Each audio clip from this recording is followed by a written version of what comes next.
what that layout was. We basically did a hidden transition where, like I said, I'm doing my 360. I wanted him to hit through the windows because it was like shooting out the windows. So he knocked it down through there, then I was like, all right, let's go to the side door and go through there. That's the reason why you're making your 360. He's not. Yeah. If it was defined as just that room, you just got control of it. That's what yeah. Yeah.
Scroll.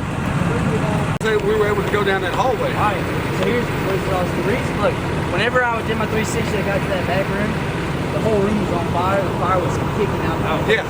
So I was like, man, It flared back up. That's what I was calling Hit it for. from these windows real quick. I didn't mean like I that. had nowhere to go. Yeah. It didn't grow. All that burnt was stuff that already burnt. I opened that window with the board.